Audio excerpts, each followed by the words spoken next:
Hello, hello. Merci d'avoir choisi Mystère du Royaume pour votre étude biblique. Bien-aimés dans le Seigneur, je suis Pamela Monica. Soyez les bienvenus. Aujourd'hui, nous allons parler de ce thème. Es-tu né de nouveau? Ah oui. Es-tu né de nouveau? Qu'est-ce que cela signifie?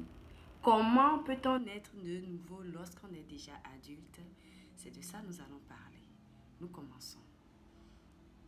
Saint-Esprit de Jésus-Christ, merci pour ce nouveau jour que tu nous donnes. Merci pour ce nouveau rendez-vous que tu as instauré pour nous donner ta parole. Saint-Esprit, parle à travers mon être à tes enfants pour que ce que je vais partager avec eux, pour qu'ils puissent comprendre le bien fondé de ce thème et qu'ils soient réveillés pour te suivre au nom de Jésus. Saint-Esprit, merci pour ce que tu feras déjà dans leur vie. Au nom de Jésus, nous avons prié. Amen. Amen. Alors, je disais tout à l'heure que le thème d'aujourd'hui, c'est « Es-tu né de nouveau ?» Ah oui. Je suis sûre que vous êtes déjà en train de vous poser des questions. Comment est-ce possible si nous sommes déjà nés de nos mamans et que nous sommes déjà des adultes? Comment c'est possible d'être encore né de nouveau? Ah oui, cette question, Nicodème aussi l'a posée à notre Seigneur Jésus-Christ. Lorsque le Christ lui disait que oui, il faut que tu sois né de nouveau avant d'entrer dans mon royaume, avant d'entrer dans le royaume de Dieu. Nicodème était surpris. Nicodème disait que, ah ben Jésus, c'est vrai que ce que tu enseignes, ça vient du ciel. Ce n'est pas d'un homme, d'un être humain. Mais ça, ce que tu me dis aujourd'hui là, c'est trop fort. Ou je ne comprends pas. Comment moi, un homme adulte comme ça, je peux être encore né de nouveau? Est-ce possible que je puisse encore rentrer dans le sein de ma mère pour qu'elle m'enfante? Et c'est là Jésus lui disait, mais non. Il faut être né de l'esprit. Quand je parle d'être né de nouveau, amen, c'est d'être né de l'esprit. Être né de nouveau n'a plus aucune relation à avoir avec tes parents biologiques ou tes parents naturels. Être né de nouveau est une chose qui se produit dans l'esprit. Amen. Alors, notre texte de base d'aujourd'hui est tiré du livre de Jean 3, verset 3. Jean chapitre 3, verset 3. Je vais lire ce qui est écrit là-bas. Alors, Jean 3, verset 3, je lis la version Louis II d'abord.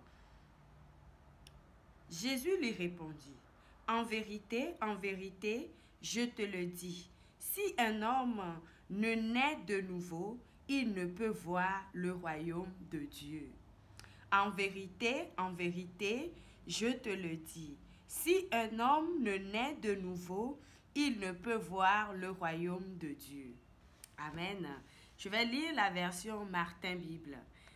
Si quelqu'un n'est né de nouveau, il ne peut point voir le royaume de Dieu.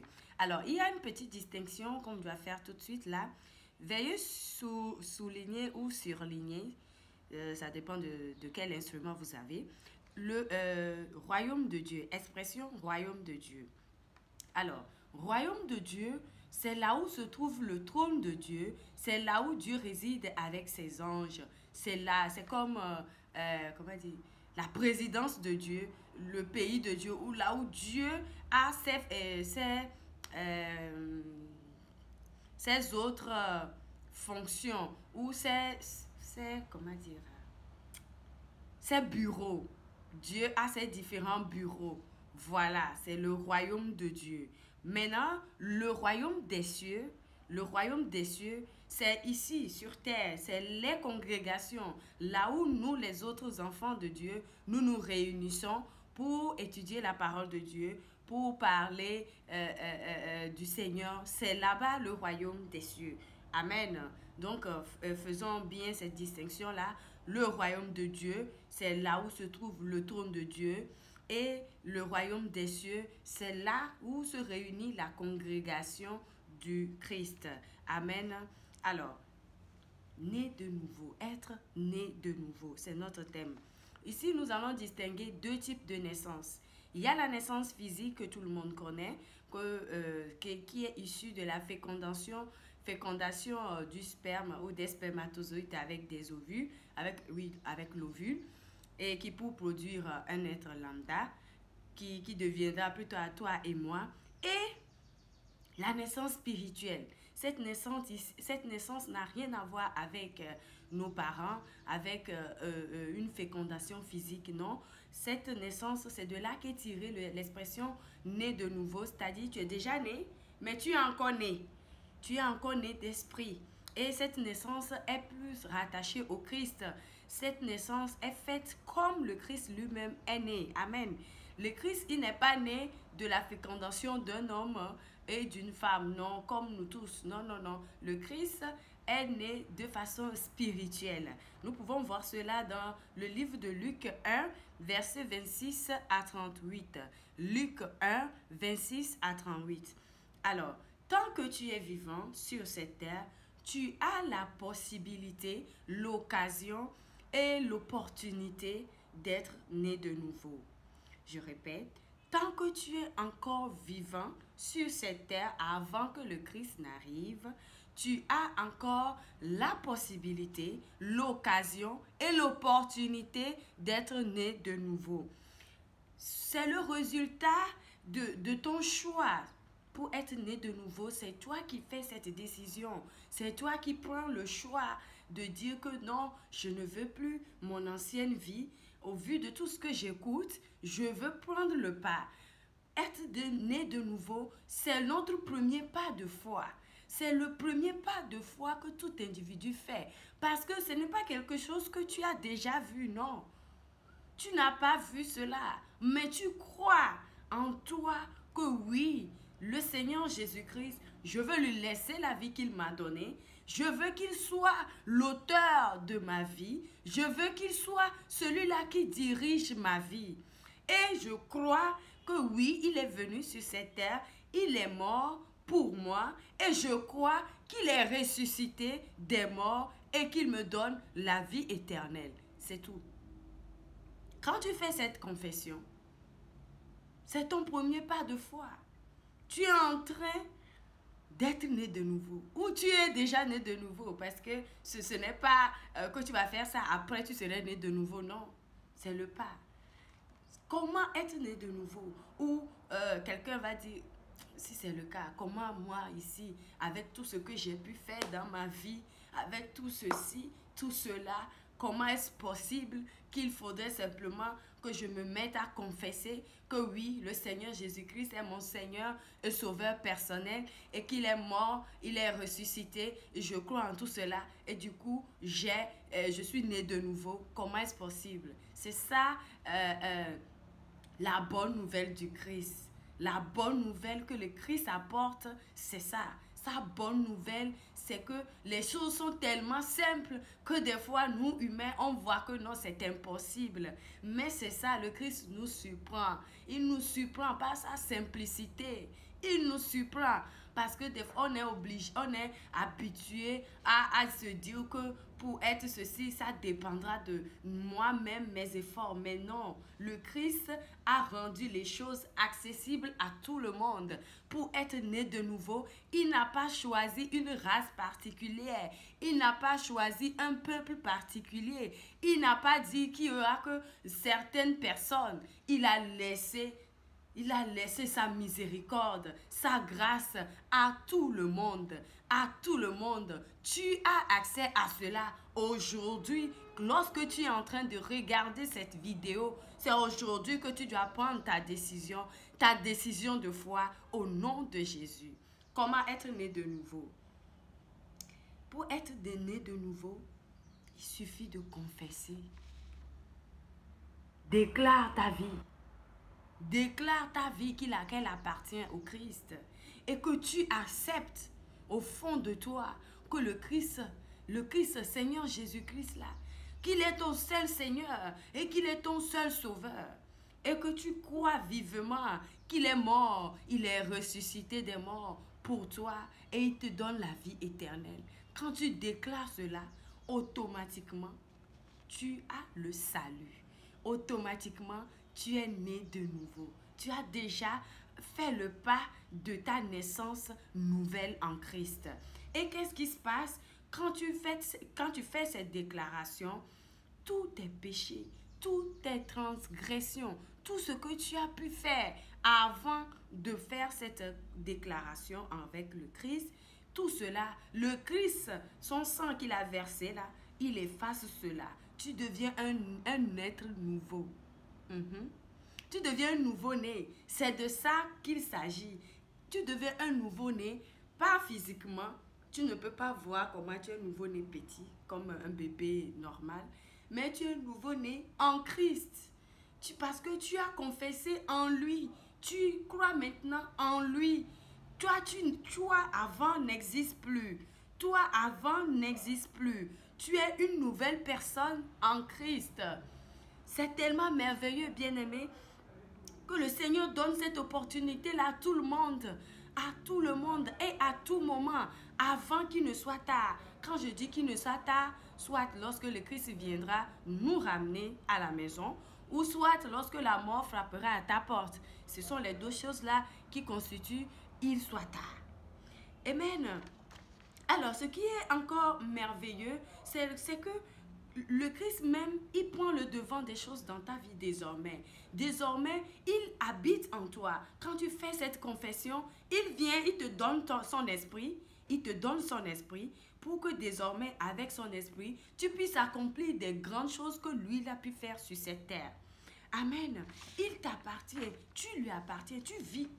Il vit en toi désormais. Désormais, son esprit reste en toi. Il te donne les fruits qu'il faut pour que les choses que tu n'arrivais pas à te débarrasser avant, qui constituent maintenant les transgressions que tu faisais, grâce à son esprit en toi, tu vas pouvoir surpasser cela.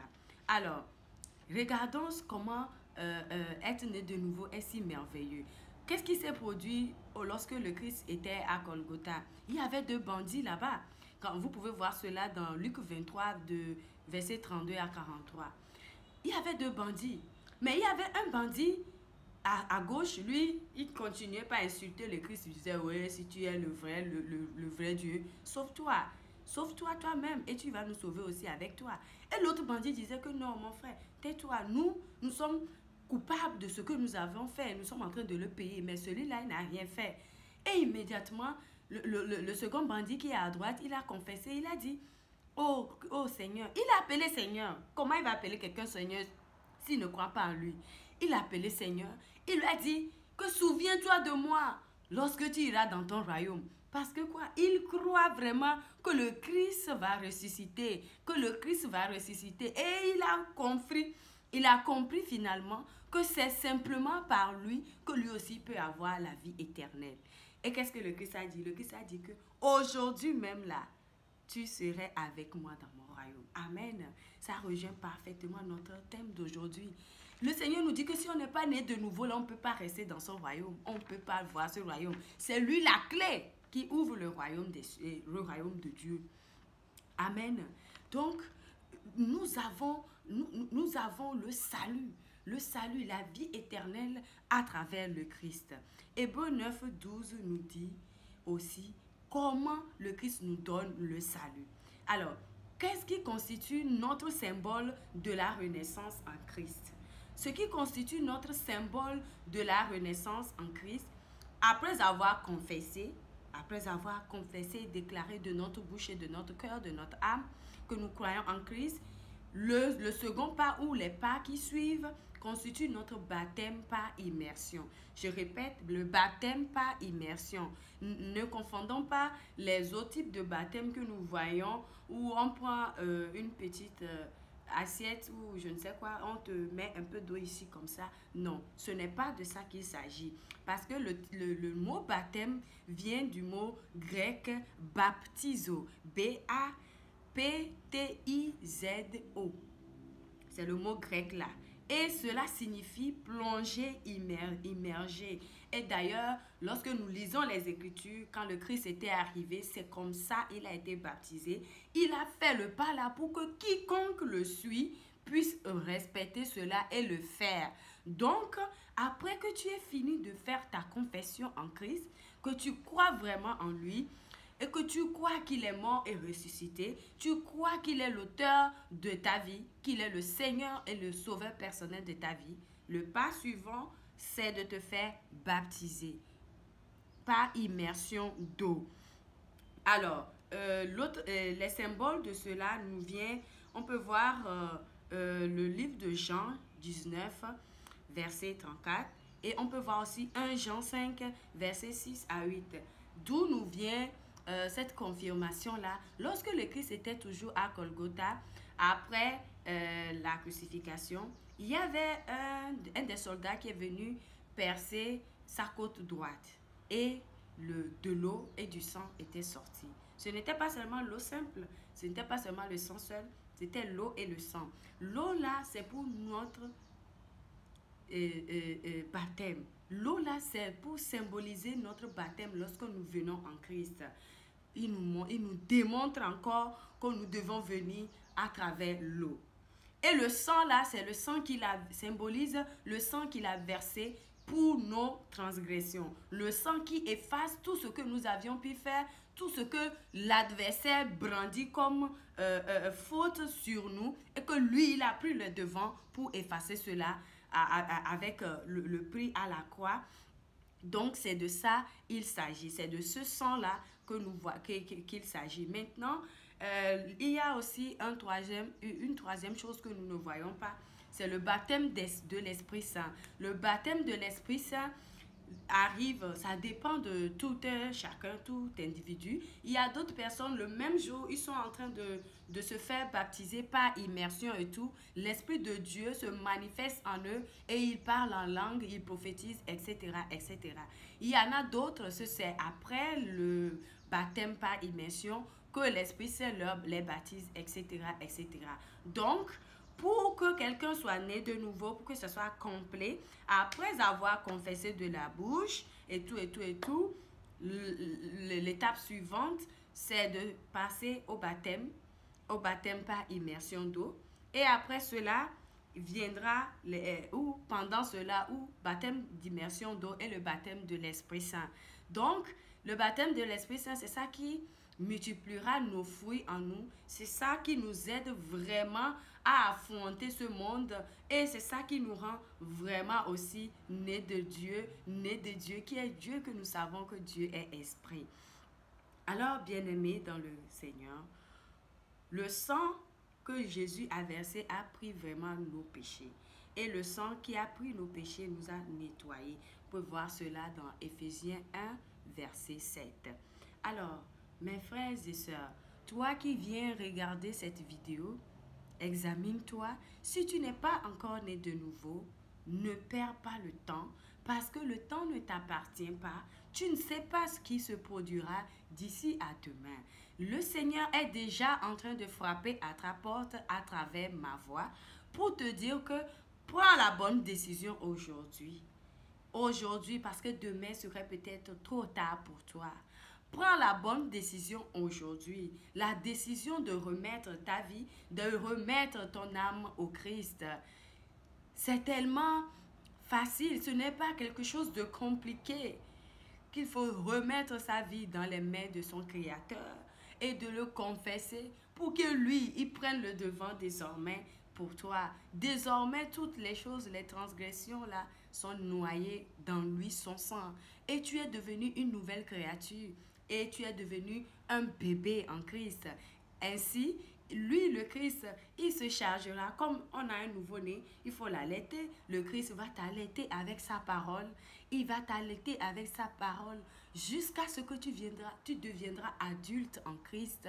Et tu n'es plus né en chair. Non, tu deviens esprit. Tu deviens esprit parce que si tu es en chair, tu ne peux rien faire qui pourra plaire à Dieu. C'est lorsque son esprit est en toi que toute chose que tu pourras faire désormais peut lui plaire.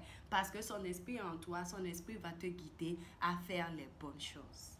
Bien-aimé, que le Seigneur puisse vraiment parler à ton cœur et qu'aujourd'hui, tu puisses prendre la bonne décision de ta vie, celle de remettre ta vie en les mains du Christ au nom de Jésus. Merci de rester toujours connecté sur la chaîne Mystère du Royaume pour votre étude biblique. Je suis encore Pamela Monica. Rejoignez-moi un peu partout pour continuer à écouter la bonne nouvelle au nom de Jésus. Restez bénis. Amen. Seigneur, le message que tu m'as donné, je l'ai partagé. Seigneur Jésus, il y a un de tes enfants qui veut vraiment faire le pas. Rencontre-le ou rencontre-la. Rencontre-les, Seigneur, pour qu'ils puissent savoir que tu es avec eux, peu importe les situations. Et Seigneur, fortifie-les pour qu'ils puissent se livrer totalement à toi, pour qu'ils puissent savoir que leur salut et leur vie éternelle est avec toi. Merci, Père, pour tout ce que tu ne cesses de faire. Au nom de Jésus. Amen. À la prochaine. Soyez bénis.